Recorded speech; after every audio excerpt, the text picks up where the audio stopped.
You are Locked On Ole Miss, your daily podcast on the Ole Miss Rebels. Part of the Locked On Podcast Network, your team every day.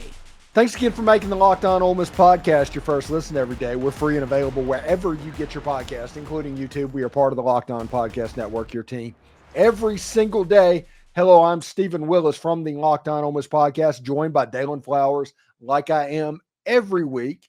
And now his normal Tuesday spot with what's been going on this winter. Daylan, I figure we might as well just jump into it. There was a story earlier in the week, and I'm getting perspectives from all my guests, where Ross Dellinger talked about the potential for playoff expansion to 14 or 16, which is likely going to happen. But there was extra stuff that was embedded in that, including the potential death of the SEC title game for something that would be so much awesome in a playoff play-in series where the third seed and plays the sixth seed in the SEC and the fourth seed plays the fifth seed in the SEC, with the winners getting two of the automatic bids. This is amazing, and this is awesome, man. Yeah, I think initially, right, immediately, my head goes to, okay, from a fan perspective, how is someone going to look at this? Even especially if you're an Ole Miss fan, with that tandem of going, when's the time that we've ever won an SEC championship? And it's been a long time, and I think that kind of deviates the point of how much Ole Miss wanted that this past year for 2024.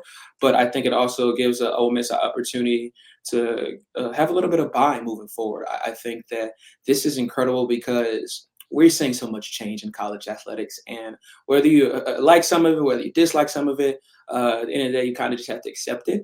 And I think what the best thing about this is, it's going to give an opportunity for teams that we kind of thought the 12-team playoff was going to give for teams that have that potential, but maybe aren't really able to showcase it on a week-to-week basis, whether that's because of their conference, whether that's because they're not in a conference. So I'm excited for it. I'm a little bit raw on the information, but I think it gives to a tandem of what other professional sports around the world look like. I know you were talking to me before we got on about professional soccer, and I'm a huge soccer fan.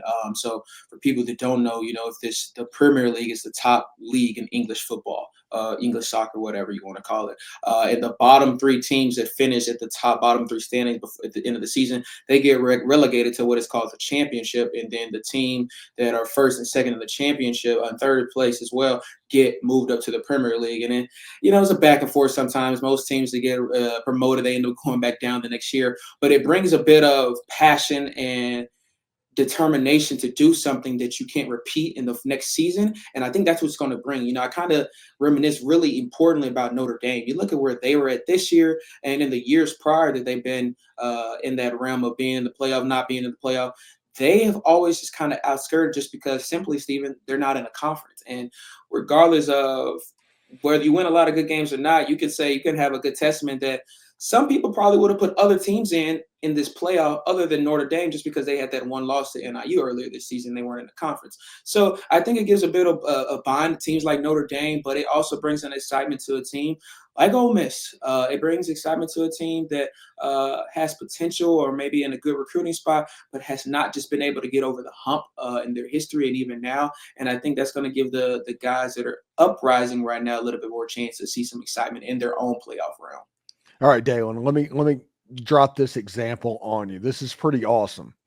This is from this year. I've changed nothing. The standings are from SEC Sports for anybody that thinks I'm being some kind of a super homer whenever I say this. But if this new model happened to where the SEC championship game became the number 3 versus number 6 and the number 4 versus number 5, this is how this would work this season. Texas and Georgia would be automatic qualifiers from the jump. They would not have to play an extra game. They would just go straight to the college football playoffs at whatever seed, with the winner of the conference being the top seed and then the secondary team right below them. On Conference Championship Saturday, there would be 2 football games. There'd be a game in Tennessee where Tennessee would host it, and they would host the Ole Miss Rebels, with the winner going to the college football playoff. Alabama would host LSU, with the winner going to the college football playoffs. Daylan, it baffles me to think both of those games would get better ratings than Texas and Georgia. Yeah, I see. I love that you bring that up because I think that was a lot of the speculation when the college football playoff happened this past year. Indiana, Notre Dame, a few other teams that I think that could have put up a better fight. I think Boise State was kind of thrown into that mix too. Who in my personal opinion, I believe it should have got in, but I think that gives the realm of games that people want to see. I think that once that point had got to in the playoff, I think even outside of the Ole Miss fan base, fans were like, I think this Ole Miss team could have at least went to the national championship game. And even and again, I reiterate this. This is people that are not even Ole Miss fans. I'm talking about other SEC fandoms saying, I think if Ole Miss was healthy and they had took care of maybe just one more game, they could have ran this table and at least made it to the national championship game. And I think it gives that bit of excitement, like Steven just said.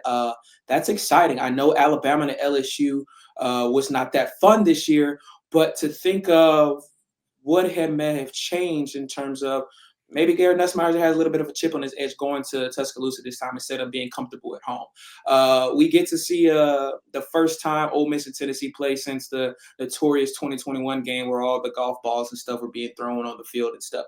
How exciting would those two storylines be? LSU-Bama rematch and a fascinating rivalry between Ole Miss and Tennessee, who were two great teams led by two pretty good quarterbacks this past year as well. So that's exciting just from the media perspective.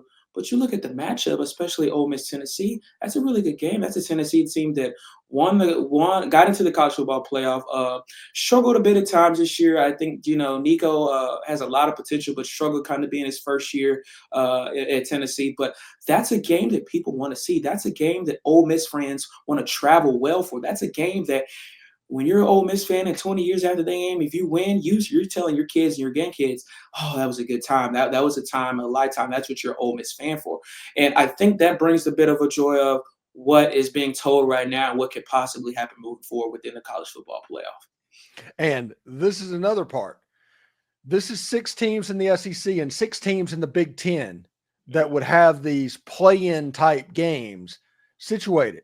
So basically, you have a weekend that used to be conference championship Saturday, kind of becoming the college football equivalent of Dayton games where you're having play-in games because the Big 12 and the ACC, they're talking about them getting 2 automatic bids, which you take the champion, you put them automatically in, and your game is a play-in game of 2 and 3 and 2 and 3 on the other side.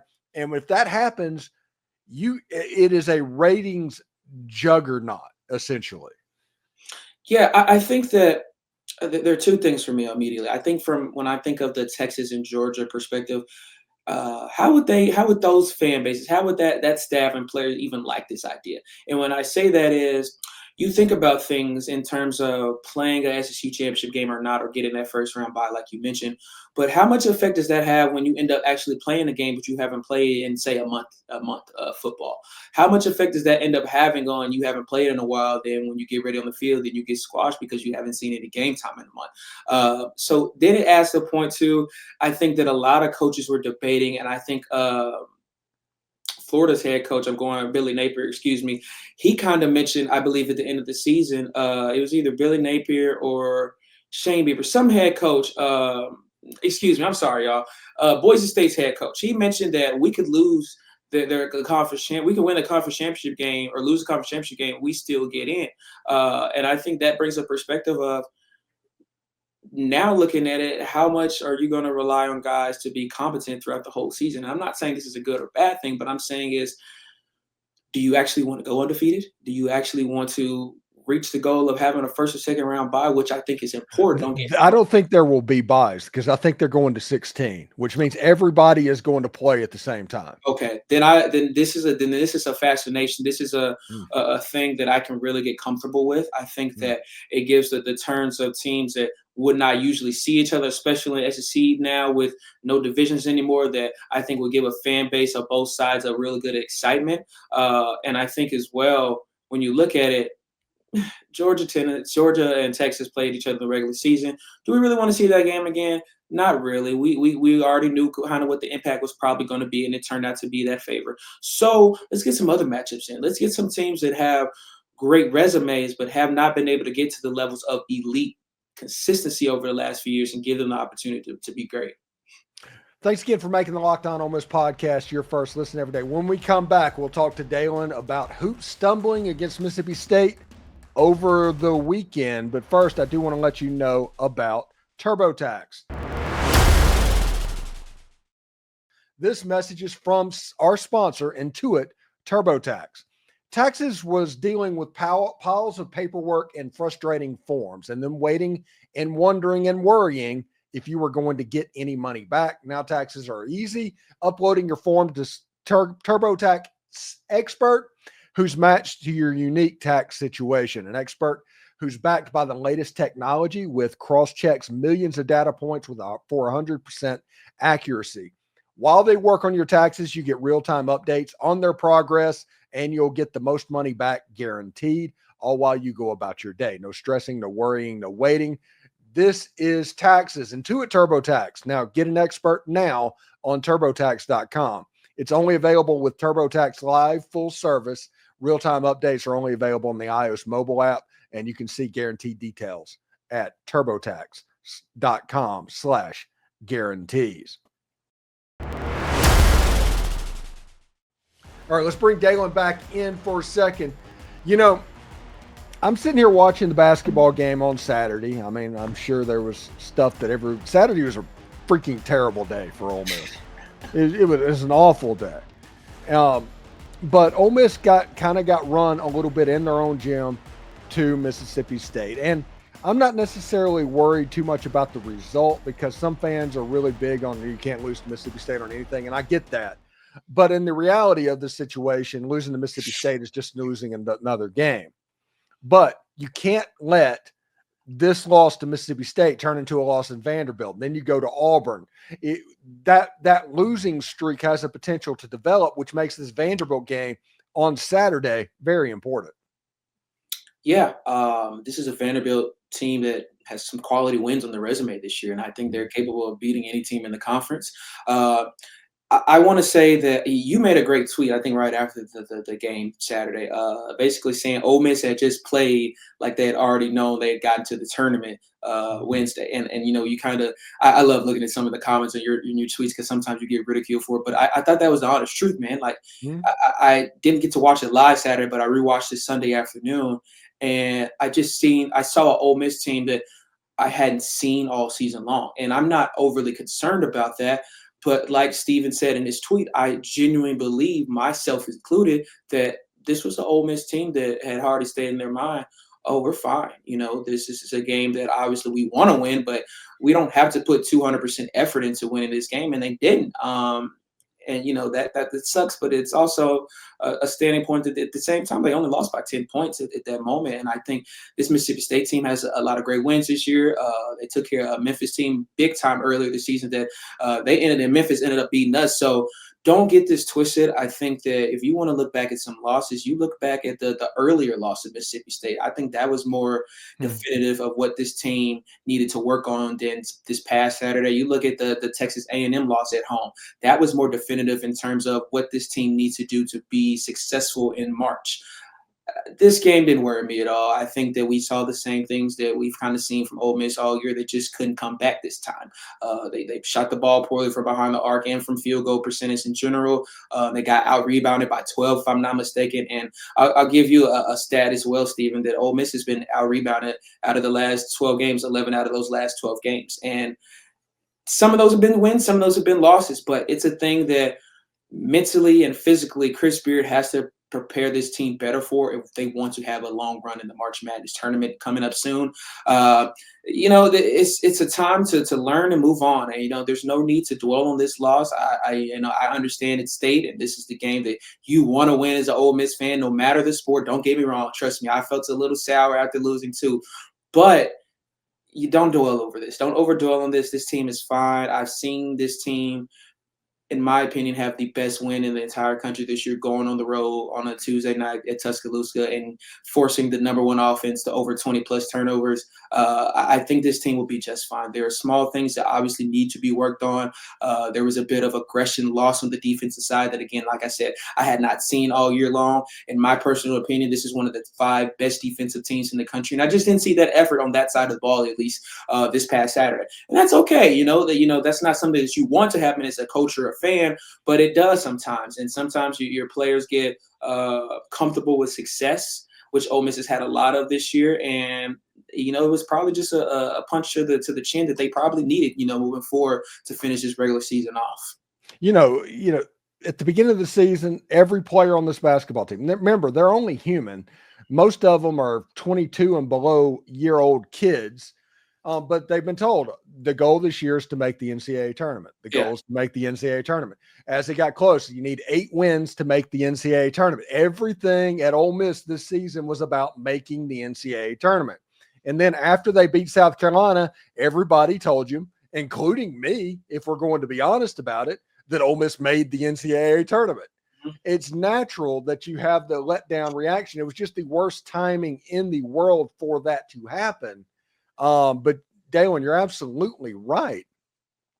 It's not a situation to where I think this is something that Ole Miss fans need to worry about down the road. Now, after the game was interesting, Chris Beard sent the starting 5 in there to face accountability, which the media didn't ask any difficult questions because they don't, but he sent them in there to take difficult questions that they were asked. And it was more of a sign to the fan base, I think, from Chris Beard. And Chris Beard talked about some of the players talking about complacency and all of that stuff. And Beard was not having it. And I talked to Tim Thomas, and he comes on the show quite regularly about his background. He played for Bob Weltlich at Ole Miss in the early 80s. And Bob Weltlich is a Bobby Knight, Indiana disciple, just like Chris Beard, who came from Texas Tech with Bobby Knight and learned that. But he always talked about after events like this, you can expect significant emotional episodes or something like that to happen. And that basically means that they're not going to have a good week. Yeah. There's a video from probably about a year ago with Chris Beard and Lane Kiffin, and they're like, Chris Beard's like fireside chat. He did it in Walt Hemingway with Lane Kiffin. And Chris Beard asked Lane what he thought was so special about the 2023 season when Ole Miss won 11 games. And then Lane just simply stated that he had a group of guys that had just simply bought in.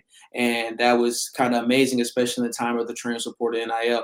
I think this team is bought into Chris Beard. And I think he goes out there and send those guys to the press conference room after the game to help the fans understand that they're hurting.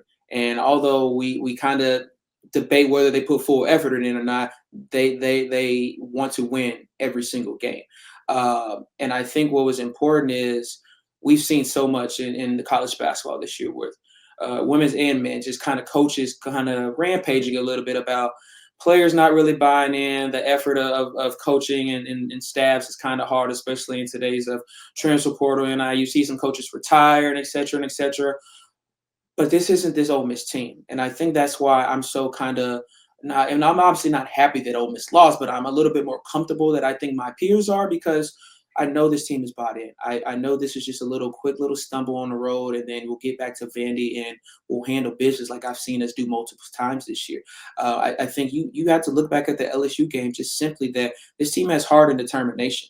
And I know LSU is not one of the best teams in the conference, but this is still the SEC. And you've heard anchor after journalist after commentator talk about the SEC this year, and these are teams that are doing things that have never been done before. And you look back at the South Carolina game, Steven, that's a team that second to last in the conference, but they've lost like 7 games by less than 5 points. That's a team that by the turn of just a few possessions, we're talking about an NCAA tournament team. And so I'm not concerned at all. I think that Chris Beard has built a culture in a year and a half, going on 2 years now, that is unmatched. And I think he did that by sending his players out there to face the answers of what happened, but as well what you guys can expect moving forward. I wouldn't expect this type of performance for the rest of the season for Ole Miss. Thanks again for making the Locked On Ole Miss podcast your first listen every day. Whenever we come back, we'll talk to Daylan about Ole Miss baseball. Are they back? They looked back in at least 2 of the 3 games over the weekend. We'll talk to him about that, so stick around.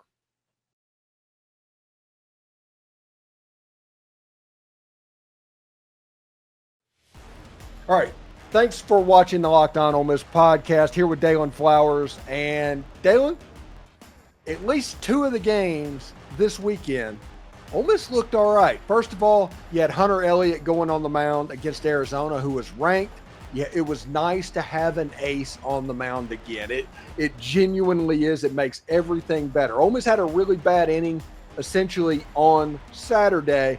Ended up getting run ruled in that game because they gave up like a 7 or 8 run inning in the 4th inning against Texas. And then they just blew Clemson out of the park. It was just home run fest. Luke Hill just out there completely balling. The freshman Federico get 3 hits in his debut.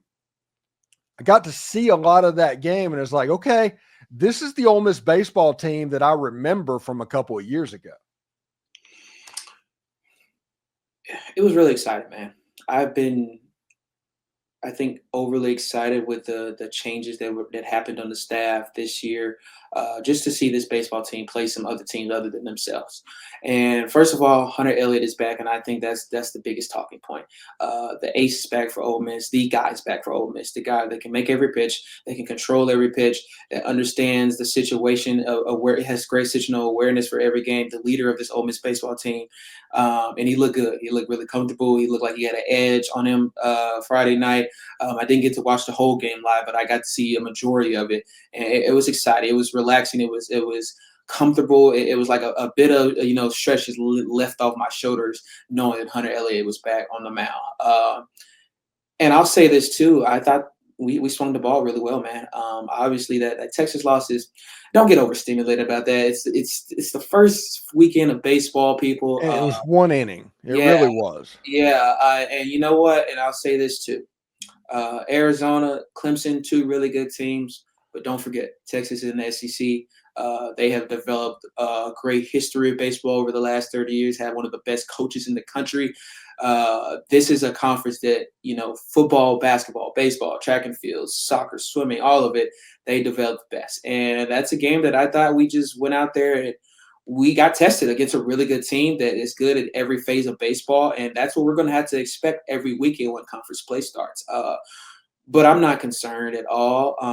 I thought the team looked young, live, and healthy, which was something that was needed. I just feel like a big reset was needed for this Ole Miss baseball team, and so far it's looked like it. I thought Will Furniss did a pretty good job. Judd Udermark as well, Federico, like Steven mentioned, guys that I watched a lot in the scrimmages. Put some barrel to the ball a little bit, but that for this weekend, I mean, there was a different animal in those 3 guys, especially Federico. And for him to be a freshman, man, I mean, watch out. I mean, if we continue to allow his plate discipline to grow, his mechanics on his feet work to grow as well, he's going to be a real superstar for this Ole Miss team. So it's exciting, man. I think that a lot of people were kind of losing their minds over the offseason when, we were losing so many players to the portal and stuff like that. But, that happens, and that's okay. And I think that Bianco, despite all the challenges, did a pretty good job of recruiting a lot of great freshmen on the pitching staff and even his just outfielders and defenders and batters. So I'm really excited to see the progression of this Ole Miss baseball team this year. Yeah, and I think the most overused word in the English language is anytime somebody hits a home run, they just refer to it as a tank. Or a nuke or something like that. It just barely cleared the fence. It was a home run. Judd Udermark, though, hit one that was a legitimate nuke. I mean, that thing probably went 475 feet. Yeah, and I saw him do that a few times in the scrimmages here in Oxford, and I'm like, okay, Judd, I see you've been working in the weight room this offseason, but now it bends to consistency. How can you keep that up throughout the season? How can you put contact when needed? How can you just continue to play your game? I think my big thing with Judd is Don't get me wrong. I think he's has the potential to continue being a better batter, but he's got to work on his fielding. I thought he did a great job this weekend, minus one small play, but I thought he did a great job this weekend against 3 quality teams. That gave me a little bit more excitement moving forward. Here coming up tomorrow against Arkansas State. So I'm excited, man. Like it's you see the smile on my face. I love baseball, really too. And so, just going 2 for 1 this weekend for Ole Miss was really crucial. And just not just for a win percentage, but resume win. That's going to matter. In the later parts of the season, when hopefully Ole Miss has the chance to make some postseason damage. Those wins are going to matter. So it was good to see the boys back out there, and hopefully we just see some continued success and we stay healthy as well. I think that's just been a huge thing that's also knocked the baseball team out of the remarks over the last 2 years that haven't really been healthy. And, the guys that they kind of rely on, develop so much of a game plan have not been healthy for Ole Miss. Yeah, and before we get out of here, the Lady Rebels and Coach O, they lost a game in Tennessee on Sunday. It was not a good weekend outside of a couple of baseball games for Ole Miss sports. Now, nothing to freak out about, but it was not a good weekend. Any concern for this Lady Rebels team? I unfortunately didn't get to watch the game. I wouldn't say concerned, though. If I'm being honest, man, that's a game that I didn't go in expecting to win. That's just me being brutally honest. I think that there were things that Tennessee did really good that we don't know how to affect really good. And Tennessee's a really good basketball team on the road, especially. I think that was just a hard game to win for Ole Miss. I think that this latter part of the season is something to just see progression on. I think we've controlled our own destiny in terms of, okay, we're going to be in a tournament. We're probably more than likely not going to be able to host a tournament regional, and that's okay. But how can we compete? I know the Tennessee score didn't look really bright throughout most of the game, but only losing by 9 is kind of a fighting point, and it's also just going to have to fight. South Carolina coming up, even though they just lost to UConn, that's still one of the best teams in the country. LSU, Kim Mulkey has continued to develop another great team down there at Baton Rouge. So going on the road to these games and having Carolina home is going to be huge. But it's the point of not breaking. How do you just play your basketball and not let these other teams divert you away from your things? The Carolina LSU, they're going to get theirs. They're going to do what they do best. But how do you not divert from something that's not your game? I've seen this a few times with the women's basketball team, just doing things that isn't necessarily their game. But if they can come back and play their brand of basketball, I wouldn't be worried about this team at all. All right. Thanks again for making the Locked On Ole Miss podcast your first listen every day. We're free and available wherever you get your podcast, including YouTube. We are part of the Locked On Podcast Network, your team every single day. Daylan Flowers from the Rebel Walk, from the Daylan Show. Daylan is a little bit everywhere. He is an Ole Miss student extraordinaire. And thank you very much for coming on the show. We'll talk to you next week, buddy. Of course, man. Howdy, toddy, y'all.